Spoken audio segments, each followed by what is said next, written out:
The Tuesday Journals, Year 20. It's Always Tuesday in My House. A Tuesday's Life Books Inspiration. Several names have been changed, not so much for their privacy, but merely as a way to prevent me from being punched in the goddamn nuts. Introduction to Year 20. It's Always Tuesday in My House.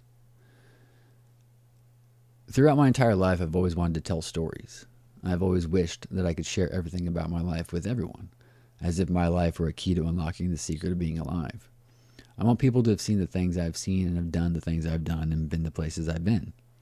Of course, this is impossible, which is fine because I also enjoy knowing that this all is the story of my life, and it is unique for me, and no one will ever live the same way I do.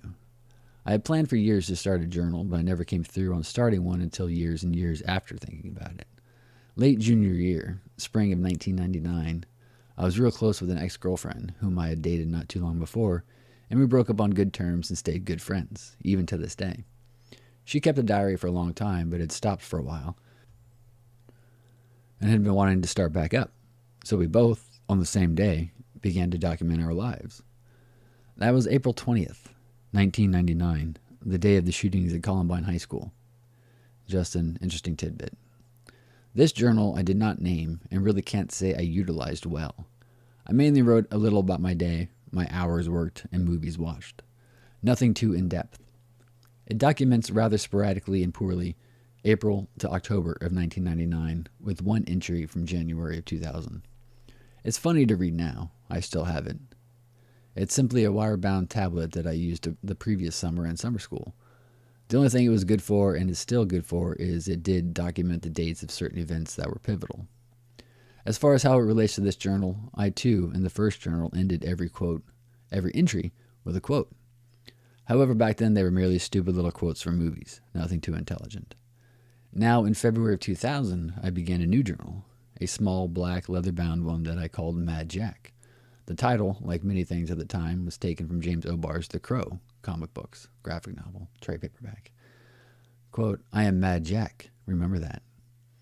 That is written on the inside of the cover. Its first entry was February 20th, 2000. I wrote in this one what I thought was a lot fuller in text and covers more days and more time, but still was not all I'd hoped it would be. In Mad Jack, I rarely used quotes at the end of an entry. Mad Jack mainly ran from February to October of 2000, with an entry from May 2001 and one final one in October of 2001, a week or so before I started the Tuesday Journals. I knew I was going to start fresh and try again with the Tuesday Journals, so I wrote one less entry in Mad Jack. As a whole, I am ashamed of Mad Jack because of who I was during the time in which I wrote it. It documented things that I still have not been truthful about to some people, mainly my girlfriend at the time, ex-girlfriend now. I still think about typing Mad Jack up and adding it before the Tuesday Journals as a little preview, but I'm not ready to go back and deal with the things I did.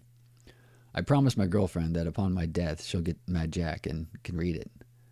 Not that she could read my handwriting anyway, but if I were dead, it would be hard for her to kill me for the things that she would learn. Much like my first journal, Mad Jack was good because it helped me to remember exact dates of things, which is nice, even if some of those things are things I wish to forget. I entered into writing the Tuesday Journals to test myself.